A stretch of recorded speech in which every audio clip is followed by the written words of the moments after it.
के बारे में हम यहाँ पे कवर करेंगे। एंड आप पीछे जो मेरे मैप यहाँ पे देख पा रही हो, ये जो ग्रीन वाला है ना नीचे, पेनिनसुला का जो नीचे वाला पार्ट है, राइट। पेनिनसुला के बारे में आपको पहले भी बता चुकी हूँ। पेनिनसुला जो है वो पार्ट होता है जो कि तीन जगह से मीन 3 साइड से जो है पानी से घिरा होता है। तो जैसे कि ये वाला जो पार्ट है ना इंडिया का, यहाँ से राइट, ये वाला जो पार्ट है इंडिया का, इसे हम जो है पेनिनसुला बोलते हैं, क्योंकि यहाँ पे भी बे ऑफ बंगाल आ गया आपका यहाँ पे, एंड इधर यहाँ पे अरेबियन सी आ गया, एंड नीचे भी यहाँ पे आपका जो है सारा एक तरह से सी ही है। तो 3 तरफ से जो है यहाँ पे ये पानी से घिरा हुआ है, डेट इज वाई इस लैंड को हम यहाँ पे पेनिनसुला बोलते हैं। तो पेनिनसुला का जो नीचे वाला पार्ट है यहाँ पे, राइट, ये जो यहाँ पे जो पार्ट है, इसे ये जो है पूरा विजयनगर किंगडम जो है वो बोला जाता है। तो इसी के बारे में हम यहाँ पे बात करेंगे। तो चलिए ज्यादा टाइम वेस्ट ना करते हुए स्टार्ट करती हैं ये टॉपिक। विजयनगर का जो है एक्चुअल में मीनिंग क्या है? सो विजयनगर का जो है एक्चुअल में मीनिंग है the city of victory, right. यहाँ पे जो है was the name of both a city and an empire. तो विजयनगर जो है ना एक पूरी एम्पायर का भी नेम था, ये भी आपको यहाँ पे याद रखना है। And it was also a city, right. इसी के नाम से ही, इस सिटी के नाम से ही जो है एम्पायर का नेम जो है वो यहाँ पे डाला गया था, एंड इसे जो है यहाँ पे सिटी ऑफ विक्ट्री भी बोला जाता है। तो ये जो एम्पायर थी, इसे जो है 14th सेंचुरी में फाउंड किया गया था। एंड अपने हे डे पे, मीन जब ये जो है अपने पूरे यौवन पे जिसे बोला जाता है, हे डे पे थी, तो it stretch from the river Krishna in the north, right. North में जो है ये ऊपर की वाली साइड से जो है रिवर कृष्णा से जो है ये स्ट्रेच होता था to the extreme south of the peninsula. Peninsula का जो एक्सट्रीम साउथ है ना, नीचे वाला पार्ट है, वहां तक ये जो एम्पायर है वो फैली हुई थी। सो हाउएवर 1565 में ये जो सिटी है इसे सैक किया जाता है। कौन इसके ऊपर हमला करता है ये आगे जाके जो है धीरे धीरे आपको पता चल जाएगा। तो सब्सिक्वेंटली जो है ये डेजर्टेड हो जाती है, मीन जो है ये खत्म हो जाती है। Although 17th and 18th century में जो है जाके ये टोटली नष्ट हो जाती है। एंड जस्ट जो है ना, जो लोग कृष्णा तुंगभद्रा दोआब के आसपास रहते हैं, उनकी मेमोरीज में ही जो है ये जो सिटी है या फिर जो कैपिटल है वो यहाँ पे बसी रहती है। सो ये जो लोग हैं वो इस सिटी को या फिर इस कैपिटल को या फिर इस एम्पायर को जो है हम्पी के नाम से भी जानते हैं। ये भी चीज आपको यहाँ पे याद रखनी है, इसे जो लोग हैं वो हम्पी के नाम से भी जानते हैं, राइट। हम्पी क्या है? ये एक नेम है derive from that of the local mother goddess. Local mother goddess है पांपा देवी, उनके नेम से जो है ये नेम यहाँ पे पड़ा है इसका। तो ये ओरल ट्रेडिशंस हो गए। ओरल ट्रेडिशंस मीन जो जहाँ के लोग हैं, कृष्णा तुंगभद्रा दोआब के जो लोग हैं, राइट, वो जो है उनकी मेमोरीज में या फिर वो जो लोगों के पास कहानियां हैं, वो जो भी चीजें यहाँ पे उनके पास याद है, वो लोग यहाँ पे जो है ना आर्कियोलॉजिस्ट को बताते हैं सारी चीजें। तो ये ओरल ट्रेडिशंस हो गए। ये ओरल ट्रेडिशंस जो है ये भी एक आर्कियोलॉजिकल फाइंड्स का जो है या फिर आर्कियोलॉजिस्ट के लिए एक सोर्स बनता है, राइट। एक तो सोर्स ये हो गया हमारे पास विजयनगर कैपिटल के बारे में जानने के लिए या फिर जो है इस एम्पायर के बारे में जानने के लिए। तो इस ओरल ट्रेडिशन के अलावा यहाँ पे जो है ना कुछ मॉन्यूमेंट्स मिले हैं, कुछ इंस्क्रिप्शंस भी यहाँ पे मिले हैं, एंड इसके अलावा कुछ और रिकॉर्ड्स जो है वो भी यहाँ पे स्कॉलर्स को मिले हैं to rediscover the Vijayanagar empire. तो विजयनगर एम्पायर को रीडिस्कवर करने के लिए कुछ और रिकॉर्ड्स हैं, इंस्क्रिप्शंस मिली हैं, यहाँ पे मॉन्यूमेंट्स मिले हैं या फिर ओरल ट्रेडिशन हो गए। इन सब को जो है आर्कियोलॉजिस्ट एज ए सोर्स यहाँ पे यूज करते हैं इस एम्पायर के बारे में जानने के लिए। तो अगर आपको जो है कोई भी क्वेश्चन पुट कर ले तो आपको जो है पता होना चाहिए कि विजयनगर एम्पायर के बारे में हमें कहाँ से पता चलता है, कौन कौन से सोर्सेज हम यहाँ पे यूज करते हैं। तो एक हो गया आपके ओरल ट्रेडिशन, दूसरी होगी आपके मॉन्यूमेंट्स, एंड तीसरे हो गए यहाँ पे इंस्क्रिप्शंस, एंड कुछ और भी रिकॉर्ड्स यहाँ पे इन लोगों को मिले हैं, राइट। सो अब हम्पी की डिस्कवरी के बारे में देखते हैं कि कौन से ऐसे पहले पर्सन थे जिसने यहाँ पे जो है फिर इसकी डिस्कवरी करनी स्टार्ट की थी हम्पी के बारे में। तो जो हम्पी के रूइंस थे ना, मीन वहाँ के जो मॉन्यूमेंट्स थे, वो 1800 में जो है थोड़ा सा सामने आए थे। एक इंजीनियर थे एंड जिनका नेम है कॉलिन मैकेंजी, राइट। उन्होंने जो है इस सिटी को सामने लाया था एंड ये एम्प्लॉय थे इंग्लिश ईस्ट इंडिया कंपनी के। एंड फिर उन्होंने क्या किया, जब उससे जो है पता चला था मैकेंजी को कि ये हम्पी एक साइट यहाँ पे हुआ करती थी, तो फिर उन्होंने जो है ना एक पूरा सर्वे मैप जो है इस साइट का वो क्रिएट किया, खुद ही प्रिपेयर किया, यहाँ पे खुद सर्वे किया वहां पे जाके। एंड जो भी इनिशियल इंफॉर्मेशन मैकेंजी को मिली थी वो उन्होंने कहाँ से ली थी, जो ओरल ट्रेडिशन को जो है उन्होंने यहाँ पे पहले सोर्स बनाया था। तो वो सारी जो है इनिशियल इंफॉर्मेशन जो भी यहाँ पे चाहिए होती है वो वहां के लोगों से, या फिर जो प्रीस्ट थे ना विरूपाक्षा टेम्पल के एंड पांपा देवी श्राइन के जो एक तरह से प्रीस्ट थे, उनसे जो है उन्होंने सारी इंफॉर्मेशन यहाँ पे एक्वायर की थी। फिर सब्सिक्वेंटली 1856 से फोटोग्राफर्स जो हैं वो भी यहाँ पे फिर मॉन्यूमेंट्स को रिकॉर्ड करना स्टार्ट कर देते हैं, which enable scholars to study them, right. फिर जो स्कॉलर्स है फिर उन फोटोग्राफर्स को भी, उन फोटोग्राफ्स को भी जो है वो स्टडी करना स्टार्ट कर देते हैं। सो एज अर्ली एज 1836 की अगर हम बात करें तो एपिग्राफिस्ट, राइट, ये भी आपके लिए एक क्वेश्चन बन जाता है कि एपिग्राफिस्ट कौन होते हैं। तो एपिग्राफिस्ट जो है वो पर्सन होते हैं जो कि इंस्क्रिप्शंस की स्टडी करते हैं, राइट। तो जो एपिग्राफिस्ट है वो क्या करते हैं, उन्हें कई सारी जो है यहाँ पे इंस्क्रिप्शंस मिलती हैं, फिर उन्हें वो कलेक्ट करना स्टार्ट कर देते हैं, उनकी स्टडी करना वो यहाँ पे स्टार्ट कर देते हैं। उन्हें टेम्पल्स में, हम्पी के जो टेम्पल्स थे वहां पे भी जो है ये सारी इंस्क्रिप्शंस मिलती हैं, तो उन सभी को जो है वो यहाँ पे स्टडी करना स्टार्ट कर देते हैं। So in an effort to reconstruct the history of city and the empire, historians collected information from these sources with the accounts of foreign travelers also। तो जो sources मैं आपको जो है पिछली स्लाइड में बता चुकी हूँ, उसके अलावा यहाँ पे इन लोगों ने कुछ और भी sources का यहाँ पे यूज किया था यहाँ पे विजयनगर एम्पायर के बारे में जानने के लिए। तो उनके अलावा यहाँ पे जो नेक्स्ट सोर्सेज हैं वो फॉरेन ट्रेवलर्स के अकाउंट्स हो गए, उनसे भी हमें जो है इस सिटी के बारे में पता चलता है। एंड या फिर तेलुगु, कन्नड़, तमिल या फिर संस्कृत में जो है लिटरेचर लिखा गया है वो भी हमारे लिए एक सोर्स बनता है, जिसके थ्रू हम यहाँ पे जो है ना इस सिटी के बारे में, इस एम्पायर के बारे में पता लगा सकते हैं, राइट। सो अब यहाँ के कुछ जो रूलर्स थे या फिर उनके आगे ऑफिसर्स थे उनके बारे में जो है एक तरह से पता करते हैं कि वो कौन थे। तो रायाज हो गए, 3 तरह के लोग थे, रायाज हो गए, सेकंड हो गए यहाँ पे नायकास, राइट। नायकास कौन होते हैं, ये चीफ होते हैं जो कि यहाँ पे रूलर्स ने रखे हुए थे, डिफरेंट टेरिटरीज उन्हें यहाँ पे दे रखी थी एंड उस टेरिटरी को वो देखा करते थे, वहां से रेवेन्यू वो इकट्ठा किया करते थे, उन्हें नायकास बोला जाता है। रायस जो थे ये रूलर्स थे खुद, राइट, वो अपने आप को जो है क्या बोलते थे, वो रायस बोलते थे। एंड सुल्तान जो हो गए ये इनके नेबरहुड के लोग हो गए, राइट, नेबरहुड के लोग हो गए इनके यहाँ पे जो सुल्तान थे। तो इनके साथ जो है ना रायस का काफी कंपटीशन था, इनके आपस में युद्ध भी हुए थे। तो इन तीनों के बारे में जो है डिटेल वे में कवर करते हैं।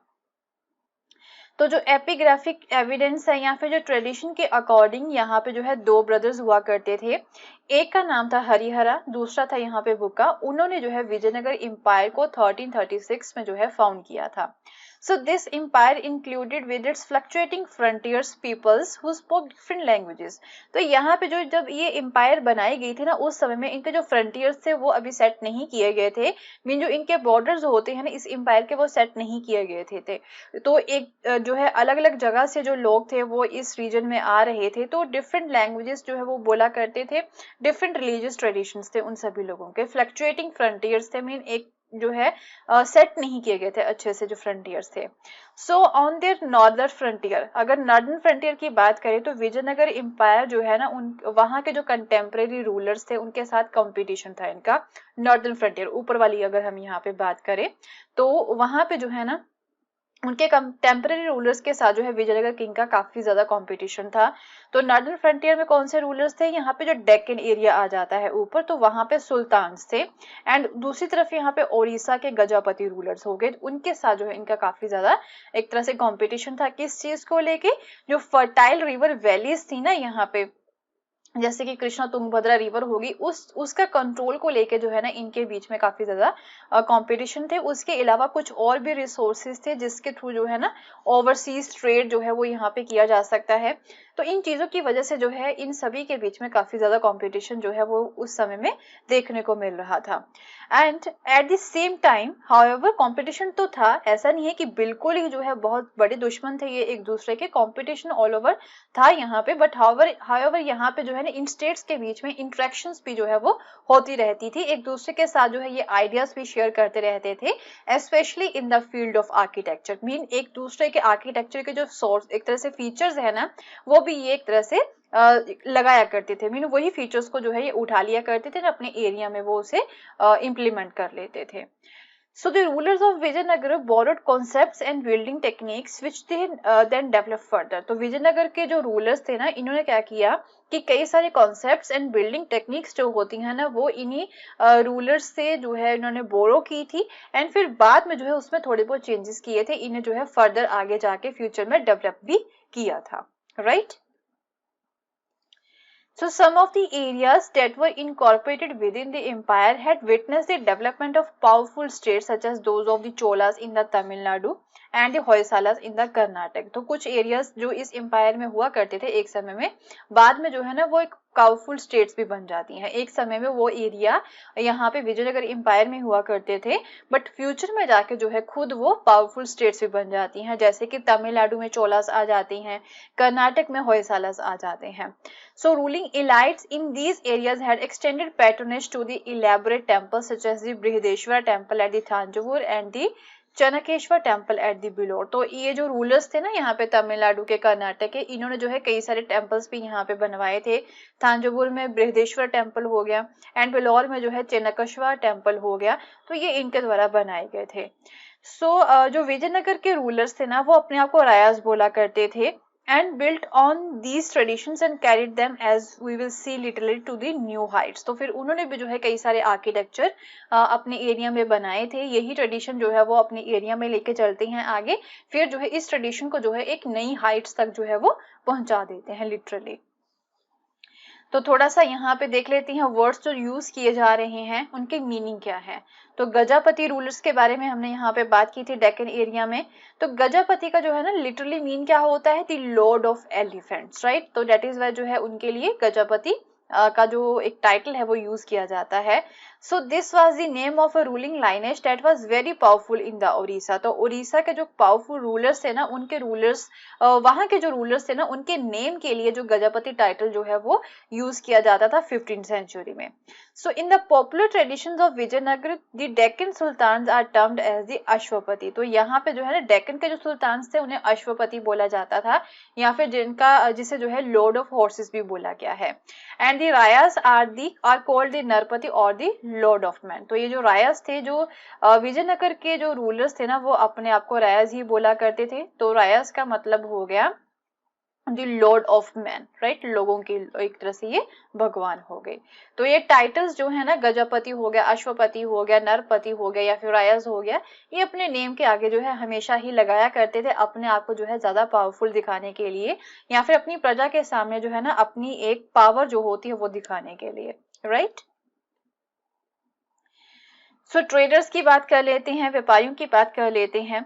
तो ऑब्वियसली आपको पता ही है कि उस समय में अगर हम यहाँ पे बात करें 15th सेंचुरी की, तो as warfare during this time depended upon the effective cavalry. तो उस समय में जो लड़ाई यहाँ पे हुआ करती थी, युद्ध जो हुआ करता था ना, तो उसमें जो कैवलरी होती है ना, एक तरह से जो घुड़सवार सेना होती है ना, उसके ऊपर ज्यादा डिपेंड रहती थी वॉरफेयर। तो डेट इज वाई हॉर्सेस तो इन्हें यहाँ पे अच्छी क्वालिटी के चाहिए ही चाहिए। तो ये वाले अच्छी क्वालिटी के जो हॉर्सेस है वो कहाँ से लाया करते थे, उसका ये इंपोर्ट किया करते थे from the Arabia and the central Asia, and was very important for the rival kingdoms, क्योंकि उस समय में कई सारे किंगडम्स थे, तो उनसे बचने के लिए इन्हें जो है अच्छी कैवलरी की जरूरत थी। एक तरह से ये जो हॉर्सेस का ट्रेड था ना, उसे इनिशियली अरब ट्रेडर्स के द्वारा कंट्रोल किया गया था। फिर द लोकल कम्युनिटीज जो थे मर्चेंट्स के, जिन्हें हम कुदिराई छेतीस भी बोला जाते हैं या फिर हॉर्स मर्चेंट्स भी जो है बोला जाता है उन्हें, तो वो भी जो है पार्टिसिपेट किया करते थे हॉर्सेस के व्यापार में। फ्रॉम 1498 यहाँ पे उनके अलावा यहाँ पे फिर और भी कई सारे लोग आ जाते हैं, जैसे कि अब यूरोपियंस भी जो है भारत में आ जाते हैं, पोर्टुगीज आ गए थे जो कि वेस्ट कोस्ट जो है यहाँ पे सब कॉन्टिनेंट का वहां पे अराइव हुए थे। तो वो भी जो है ना अपना ट्रेडिंग एंड मिलिट्री स्टेशन जो होते हैं उसे जो है इस्टेब्लिश करने की वो कोशिश करते हैं। So their superior military technology specially the use of muskets. तो पोर्टुगीज जो है जब वो यहाँ पे आते हैं तो उनके पास फिर और भी अच्छी मिलिट्री टेक्नोलॉजी थी, जैसे कि जो है मस्केट्स थे उनके पास। मस्केट क्या होती है, एक तरह की गन होती है, टाइप होती है ये गन की, राइट, तो वो उनके पास थी। तो इनकी जो है मिलिट्री टेक्नोलॉजी और भी अच्छी थी पोर्टुगीज की। Enable them to became a important players in the tangle politics of the period. तो फिर जो है वो क्या बन जाते हैं, वो इम्पोर्टेंट प्लेयर बन जाते हैं इस पॉलिटिक्स के, right. So in fact, Vijayanagara was also noted for its markets dealing in the spices, textiles and the precious stones. तो यहाँ पे ट्रेड के अलावा मार्केट भी काफी अच्छी थी विजयनगर एम्पायर में। स्पाइसेस का डील यहाँ पे हुआ करता था, टेक्सटाइल के लिए जो है काफी इंपॉर्टेंट था, प्रीशियस स्टोन्स यहाँ पे हुआ थे जो जिसमें जो है ट्रेड हुआ करता था। तो मार्केट यहाँ पे अवेलेबल थी इन चीजों के लिए। तो जो ट्रेड है ना ऑब्वियसली वो किसी स्टेट का स्टेटस सिंबल यहाँ पे बताता था, एंड सिटीज का भी जो है स्टेटस सिंबल बताता था। जितना ज्यादा वहां पे व्यापार होगा तो उतना ज्यादा जो है वहां की पॉपुलेशन वेल्दी होगी, right. So trade was often regarded as a status symbol for each cities, which boasted of wealthy population that demanded the high value exotic goods, especially precious stones and the jewelry also. So the revenue derived from trade in turn contributed significantly to the prosperity of the state. तो ये जो revenue यहाँ से इस व्यापार से लिया जाता था, मीन जो इकट्ठा किया जाता था, उसे जो है ये फिर काफी अच्छे से यूज करते थे अपनी स्टेट को प्रॉस्पेरस करने के लिए। अलग अलग जगह पे उसे यहाँ पे यूज करते थे उस पैसे को, right. So will continue with the same chapter in our next video. And अगर आपको मेरा कोर्स पसंद आया तो इसे शेयर करना ना भूले। Thank you so much, have a nice day, bye bye.